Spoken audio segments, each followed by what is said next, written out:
Yes people, good morning, good afternoon, good evening to all of you. कैसे सब लोग? Hope so आप सब लोग बहुत बढ़िया रहेंगे। मैं बता दूं, मैं भी बहुत अच्छा हूं। तो जैसा कि आपको पता है कि कल आपके सीए इंटरमीडिएट सीए फाइनल के रिजल्ट आए। Sir, how was the result? तो ऑब्वियसली बहुत सारे बच्चे पास भी हुए हैं। अगर आप सीए फाइनल की बात करोगे तो सीए का फाइनल का result was good, decent result है। इंटरमीडिएट की बात करोगे तो परसेंटेज वाइज इंटरमीडिएट का रिजल्ट कम है as compare to the final. तो फाइनल से डिफिकल्ट रहा इंटरमीडिएट का रिजल्ट और उससे भी ज्यादा डिफिकल्ट रहा फाउंडेशन का रिजल्ट। अब एक बात समझना, जिन लोगों ने ये एग्जाम में अपना एग्जाम क्लियर कर दिया उनको बहुत बहुत बधाई हो, यू डिड इट। लेकिन सर 100% रिजल्ट तो रहा नहीं है। बहुत सारे ऐसे बच्चे हैं जो यहाँ पे ये एग्जाम क्लियर नहीं कर पाए and they are going to appear in the September 2025। या बहुत सारे बच्चों ने ऐसा भी प्लान किया होगा कि हम जन 2026 में जाके और अपीयर करेंगे अच्छे से पढ़ाई करके।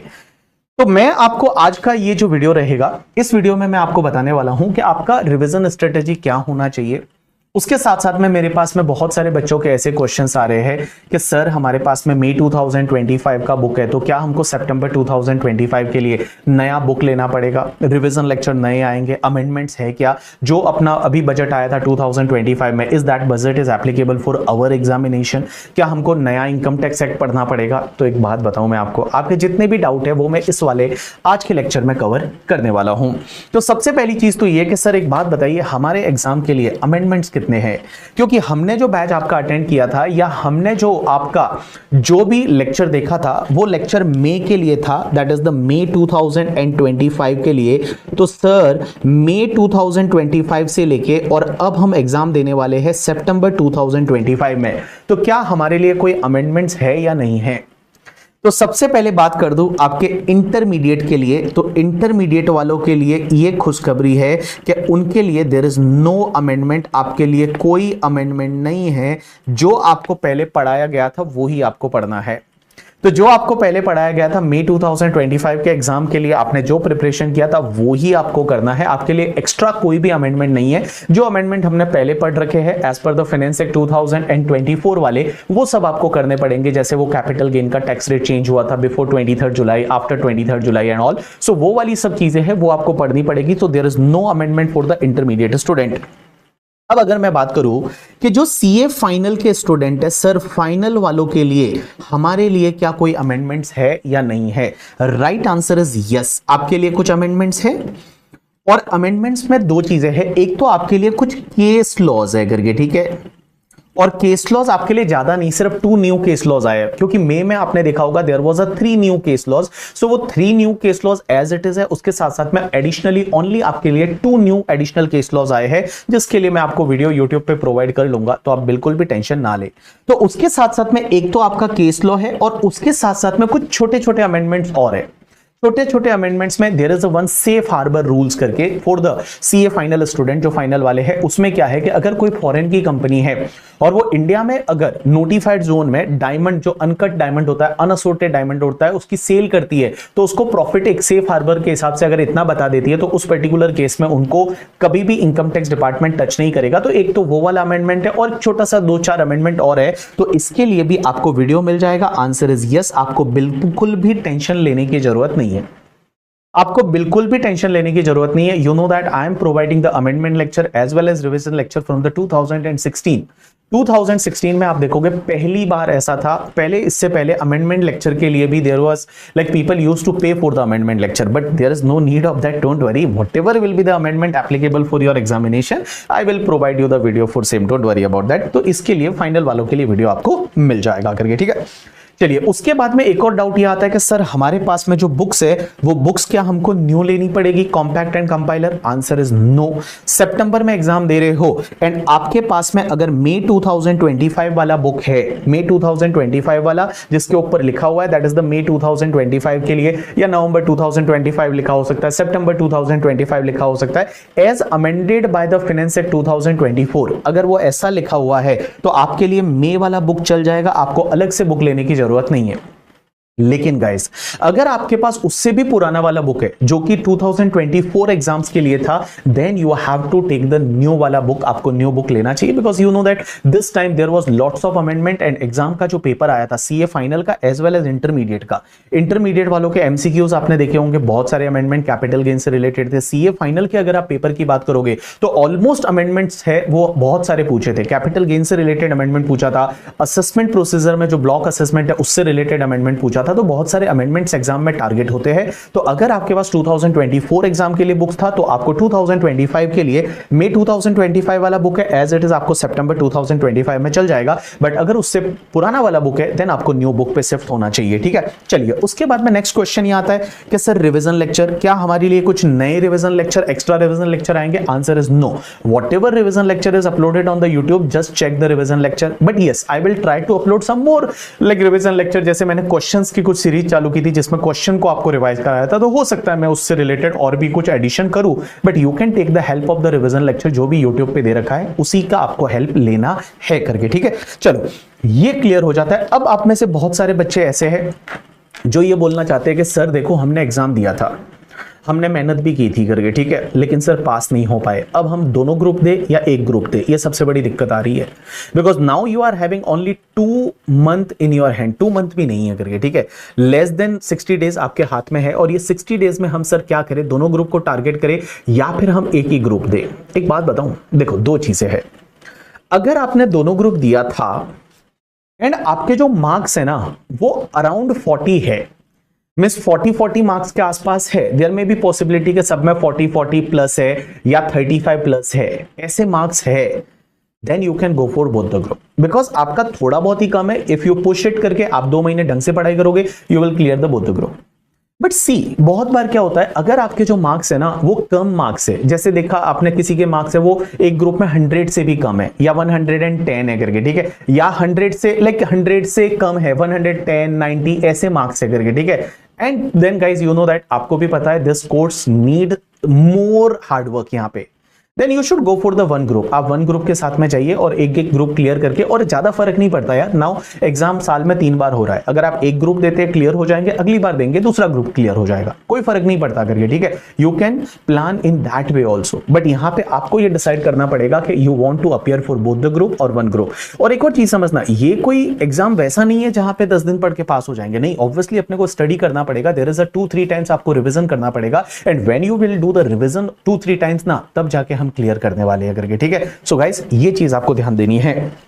उसके साथ साथ में बहुत सारे बच्चों का ये मैसेज आ रहा है कि क्या सर हमको क्लासेस लेनी चाहिए वापस या नहीं, खासकर इंटरमीडिएट के बच्चे हैं उनका तो मैसेज आता है सर हमको क्या क्लास वापस लेनी चाहिए या नहीं। देखो 2 चीजें होती है, आपको क्लास वापस लेनी चाहिए या नहीं लेनी चाहिए करके, ठीक है, उसके पीछे 2 चीजें आप एनालाइज कर लो। अब सबसे पहले है ना खुद को एनालाइज करो कि आप कहां पे स्टैंड करते हैं। पहली चीज, आपको कॉन्सेप्ट में प्रॉब्लम नहीं है, सिर्फ प्रैक्टिस में इशू आ रहा है, जैसे पेपर 100 मार्क का अटेंड नहीं हो रहा है, सर मेरे को सब आता है बट वहां लिखते टाइम जो है लिखा नहीं जाता है, बट आता मुझे सब है।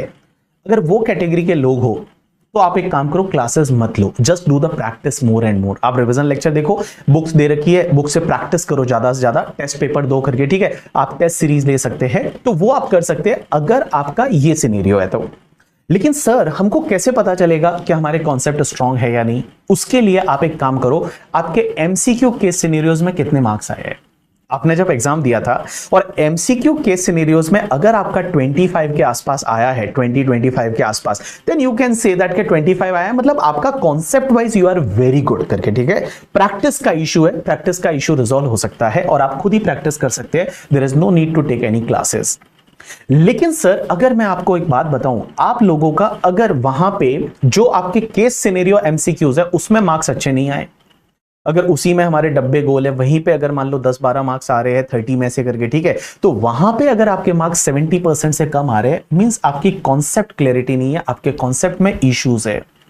तो सबसे पहले वो कॉन्सेप्ट को क्लियर करो, और उसके लिए अगर आपको लगता है then you can opt any batches है, वो आप क्लासेस ले सकते हैं, किसी भी फैकल्टी से ले सकते हैं। तो आप है वो क्लासेस के लिए तब जाना चाहिए जब आपके कॉन्सेप्ट में इशू है, सिर्फ प्रैक्टिस में इशू है तो आप खुद ही रिजॉल्व कर सकते हैं, ठीक है। अच्छा अब एक और क्वेश्चन ये आता है कि सर हमारा एग्जाम तो अभी है, फटाफट करके, ठीक है, अभी तो 2 महीने भी नहीं रहे, तो should we go for the classes? यहाँ पे हमको क्या रेगुलर बैच लेने चाहिए या फिर फास्ट ट्रैक बैच है, एग्जाम ओरिएंटेड बैच है, वो आपको लेने चाहिए? Right answer is you should go with the exam oriented fast track batch. अगर आप डीटी की बात करोगे तो बहुत सारे बच्चे ऐसे हैं जिन्होंने फर्स्ट ग्रुप अभी क्लियर किया है एंड फर्स्ट ग्रुप अभी क्लियर किया and they want to appear for the second group in the month of the September. तो क्या सर हम डायरेक्टली पहली बार डीटी पढ़ रहे हैं, can we go with the exam oriented batch? Answer is yes, आप कर सकते हैं। या सीए इंटरमीडिएट वाले ऐसे बच्चे हो सकते हैं जिनका सेकंड ग्रुप पहले हो गया है, they are like first group उनका बाकी है एंड वो सितंबर में जा रहे हैं, तो पहली बार हम एग्जाम ओरिएंटेड बैच ले सकते हैं? आंसर इज यस, आप बिल्कुल ले सकते हैं। बिकॉज मैं डायरेक्ट टेक्स्ट की अगर मैं बात करूंगा तो डायरेक्ट टेक्स्ट में जो एग्जाम ओरिएंटेड बैच में जितना पढ़ाया जाता है वो रेगुलर बैच में भी उतना ही पढ़ाया जाता है। यस, थोड़ा क्वेश्चन प्रैक्टिस है वो थोड़ा कम होता है, थोड़ा फास्ट जाते हैं करके, ठीक है। एंड गाइस, तो एग्जाम ओरिएंटेड बैच है वो आपके लिए परफेक्ट चॉइस रहेगा, आप एग्जाम ओरिएंटेड बैच के साथ में जा सकते हैं। एंड अभी एक रिजल्ट ऑफर भी चल रहा है एग्जाम ओरिएंटेड बैच पे, तो आप बीबी वर्चुअल की वेबसाइट पे जाएंगे, वहां पे आपको 500 रुपीज का डिस्काउंट है वो आपको मिल जाएगा करके, ठीक है। चलिए, उसके साथ साथ में गाइस और मैं आपको अगर टिप्स की बात करूं, सबसे पहली चीज तो एक और चीज कि देखो, इंटर के लिए कोई अमेंडमेंट नहीं है, फाइनल के लिए जो अमेंडमेंट है, आप बोलोगे सर ये कब तक आ जाएगा अमेंडमेंट वीडियो? इसी वीक में, इसी वीक में मींस करंट वीक में आप देखना, सैटरडे से पहले पहले आपको वीडियो मिल जाएगा, केस लॉ का भी मिल जाएगा और साथ साथ में कुछ जो अमेंडमेंट है वो भी मिल जाएगा और उसका नोट भी मैं आपके साथ शेयर कर लूंगा। तो आपको नई बुक लेने की भी जरूरत नहीं है, वो नोट्स है वो प्रिंट आउट निकाल देना या आप लिख लेना करके आपका काम बन जाएगा। उसके साथ साथ में गाइस एक बात बताऊं ना, जो मैं आजकल जो ये ट्रेंड देख रहा हूं सीए के एग्जाम्स का, तो कौन कौन सी चीजों पे आपको ज्यादा फोकस करना चाहिए? तो एक बात बताऊं, सबसे पहला तो अवॉइड सेलेक्टिव स्टडी। आप सेलेक्टिव स्टडी को अवॉइड करिए, क्योंकि आप देखोगे ना बहुत बार ऐसा हो रहा है कि कुछ ऐसे टॉपिक्स हैं जो लोगों को लगता है नहीं आएंगे और एग्जाम में आ रहा है, तो सेलेक्टिव स्टडी को छोड़ दीजिए। बिकॉज सेलेक्टिव स्टडी आप अब काम नहीं करेगी, आपको एक बार कॉम्प्रिहेंसिव करनी पड़ेगी, एक बार एटलीस्ट कॉम्प्रिहेंसिव करनी पड़ेगी। और पहली बार जब आप कॉम्प्रिहेंसिव कर रहे हैं तो आपको पता होना चाहिए कि सेकंड रिवीजन में मेरे को क्या करना है, थर्ड रिवीजन में एग्जाम डे से पहले मुझे क्या करना है। You have to mark it करके, आपको मार्क करना पड़ेगा, क्योंकि जितना आप पढ़ रहे हो ना आपको एग्जाम से एक दिन पहले भी उतना पढ़ना पड़ेगा। तो वो सब चीजें आपको ध्यान देनी है करिए, ठीक है। एंड गाइज, अगर आप कॉम्प्रिहेंसिव स्टडी करते हो ना तो उससे क्या होता है ना, आप अगर डिस्क्रिप्टिव के साथ साथ में आप जो एमसीक्यूज है उसको अच्छे से हैंडल कर सकते हो, क्योंकि एमसीक्यू केस सिनेरियोज है ना, उसमें अगर कोई ऐसा पॉइंट आ गया करके, ठीक है, जो आप छोड़ के गए थे, तो वहां मार्क्स सीधा जाने वाला है, क्योंकि एमसीक्यूज तो आपका मैंडेटरी है, वो तो कंपलसरी आपको करना ही पड़ेगा। और एक दूसरे से पूछ के ऐसा आंख दिखा के A4 B4 बाल वैसा तो नहीं कर सकते ना हम लोग करके, ठीक है, बिकॉज उसमें अलग अलग सेट आते हैं सबके पास में, तो पता ही नहीं चलेगा अपने को। तो guys that's why first study जब आप कर रहे हो, गो विद द कॉम्प्रिहेंसिव, आप कॉम्प्रिहेंसिव करिए, ठीक है। दूसरी चीज, रिविजन लेक्चर्स हमको देखने चाहिए नहीं? आंसर इज यस, आपको देखने चाहिए, लेकिन एक चीज ध्यान रखना, don't rely only on the revision lecture. मैंने देखा है बहुत बार क्या होता है, बच्चा है पढ़ नहीं रहा है, बुक्स वगैरह देख नहीं रहा है, क्वेश्चन सॉल्व नहीं कर रहा है, कुछ नहीं कर रहा, सिर्फ रिवीजन लेक्चर देख के चला जाता है। रिवीजन लेक्चर देखा और रिवीजन लेक्चर देख के और सीधा एग्जाम देने चला जाएगा, क्या पास हो जाएगा? नहीं हो सकता बाबू। रिवीजन लेक्चर आपको सिर्फ उस टॉपिक के अंदर घुसाने का काम करेंगे, क्योंकि क्या होता है ना, आपने कोई टॉपिक है वो पढ़ा हुआ था 6 महीने पहले, साल भर पहले, एंड वो टॉपिक आपको याद नहीं आ रहा है, तो what revision lecture will help you, you know that revision lecture will get you into that particular topic. जैसे आपने सेट ऑफ कैरी फॉरवर्ड पढ़ा था, या मान लो फाइनल के लिए आपने कुछ टॉपिक पढ़ा था, तो रिवीजन लेक्चर क्या करेगा ना, उस टॉपिक के बारे में आपको आइडिया दे देगा कि अच्छा ये था, बहुत सारे पॉइंट थे और रिवीजन लेक्चर में मैंने बहुत एग्जॉस्टिव तरीके से बताया हुआ है कि ये चीज ध्यान देना, तो आप उस टॉपिक में घुस जाओगे, फिर आपको कॉम्पैक्ट और कंपाइलर है उससे आपको क्वेश्चंस को सॉल्व करना है, ठीक है। उसके साथ साथ में तो रिवीजन लेक्चर का सिर्फ आप इतना ही हेल्प लेना है, don't only watch revision lecture and go for exam, वैसा नहीं करना है। उसके बाद में आपको प्रैक्टिस करनी पड़ेगी, रिटन प्रैक्टिस। एटलीस्ट यार जब आप एग्जाम के लिए जा रहे हो ना, तो 1-2 पेपर आप लिख के जाओ, ट्राई करो, मॉक टेस्ट पेपर है या टेस्ट सीरीज है, वो आप एटलीस्ट 1-2 पेपर लिखोगे ना, आपको पता चलेगा। भाई सीधा अगर मान लो आपके पास गन है और सीधा आप सिर्फ वॉर में ही चलाओगे, वैसा नहीं ना, 1-2 तो फायर करने पड़ेंगे, आपको प्रैक्टिस तो करनी पड़ेगी ना, तो जस्ट डू द प्रैक्टिस, आपको रिटन प्रैक्टिस थोड़ा करना पड़ेगा। एक और चीज समझना, जब आप लेक्चर लेते हो ना, तो लेक्चर के साथ में आपको एंगेज होना है।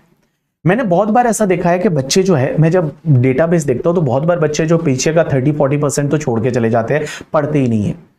ऐसा नहीं करना है, आपको लेक्चर्स पूरे पढ़ने हैं, एंड उसका स्पीड जो है ना, स्पीड देखो, जहां तक आपको एब्जॉर्ब हो रहा है उतना ही करना है। जैसे अगर 1.5 पे चल रहा है तो 1.5 आप देख सकते हो, उसको ऐसा मत करो कि 2.5 कर दिया उसके बाद कुछ भी समझ में नहीं आ रहा है, जा रहे हो चल रहा है। या फिर आप एक काम करो, जब सर कॉन्सेप्ट पढ़ा रहे हैं ना वहां पे स्पीड को स्लो रखा करो 1.2 पे 1.5 पे। लेकिन जब क्वेश्चन करा रहे हैं और वो क्वेश्चन अगर आपके पास सॉल्व किया हुआ है तो सीधी सी बात है वहां आप अपना स्पीड बढ़ा सकते हो, थोड़ा जो है वो 10 मिनट उसको स्किप भी कर सकते हो। तो you have to plan in such a way यार, वो सब आपको करना पड़ेगा करके, ठीक है। एंड गाइस एक बात बताऊं ना, देखो यार मैं ना कल से मैंने बहुत सारे रैंकर के इंटरव्यू लिए, मैंने बहुत सारे ऐसे बच्चों से भी बात हुई जिनका नहीं हुआ है करके, ठीक है। देखो एक चीज है जो मेरे को समझ में आती है कि ये जो कोर्स है ना ये हार्डवर्क मांगता है।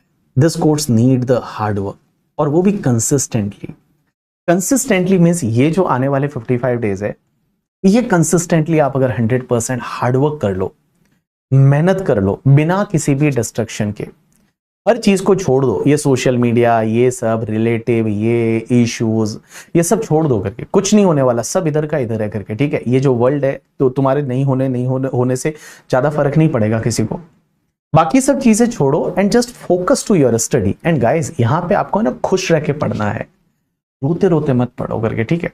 मैं बहुत सारे बच्चों से बात करता हूँ, बहुत ज्यादा एंजाइटी उनको हो रही है, और रिजल्ट के बाद तो कल एक लड़की से मेरी बात हो रही थी, एक बच्ची का कॉल आया मेरे पास, बच्ची रोए जा रही है सर 4 अटेम्प्ट हो गए हैं, हर बार जो है सर ऑडिट में कम मार्क्स आ जाता है, ये हो जाता है, एग्रीगेट नहीं होता, कभी 40 होता है, कभी 40 से कम रह जाता है, ये हो जाता है वो हो जाता है।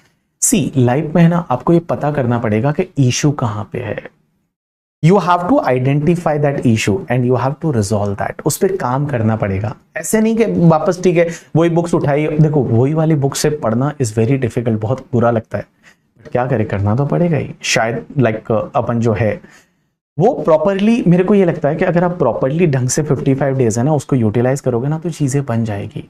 मैंने कल जब इंटरव्यू ले रहा था तो मैं बहुत सारे लाइक रैंकर से जब बात करते हैं तो एक चीज समझ में आती है कि वो लोग है ना हर चीज का प्लान करते हैं कि मेरा ये प्लान है, और कंसिस्टेंटली वो प्लान को फॉलो करते हैं।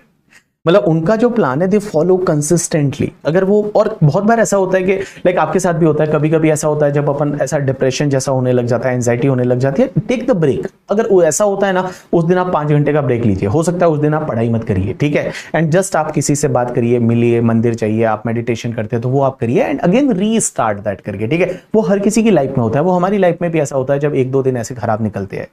बट यार कैसा है ना, देख यार वो 4 कोने का जो रूम है उस रूम में बैठ के जो आप तपस्या करते हो, आप जो मेहनत करते हो करके हार्डवर्क करते हो, उसका जब रिजल्ट आता है ना, जब अपन पास हो जाते हैं, that is the best day in the life. आपने ये फील किया होगा करके, ठीक है।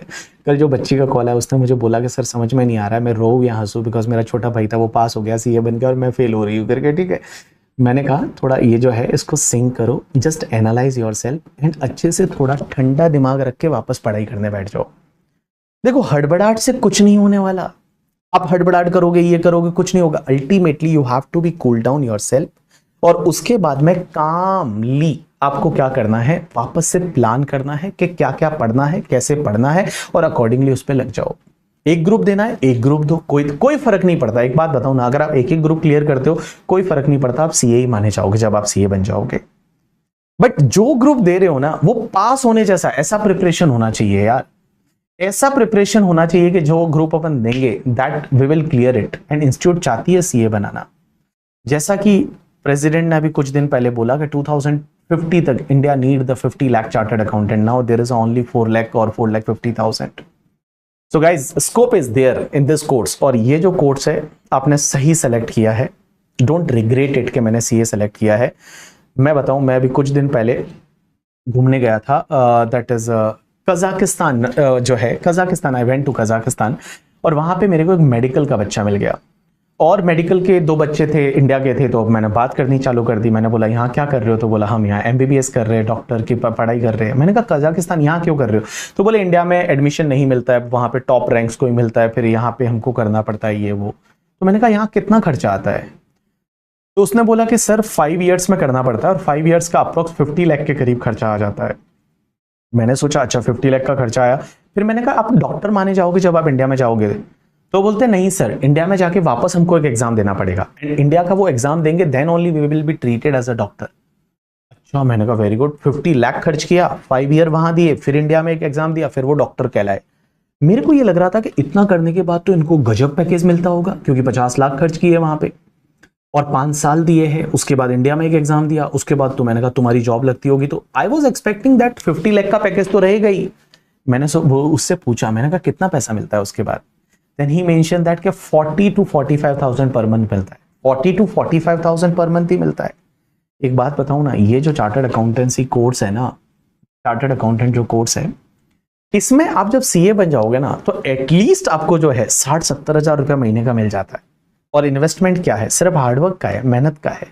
पैसा इतना इन्वेस्ट यहाँ पे नहीं होता है, यहाँ पे इंसान इन्वेस्ट हो जाता है करके, ठीक है। ऐसा बोलते हैं यहाँ पे जवानी इन्वेस्ट हो जाती है, वैसी वाली चीज है। बट गाइस ठीक है यार, मैं बताऊं ना, जिस दिन आप बन जाओगे ना उसके बाद का फीलिंग इज अ डिफरेंट। मुझे आज भी वो दिन याद है, 12 जनवरी 2012 जब मैं सीए बना था।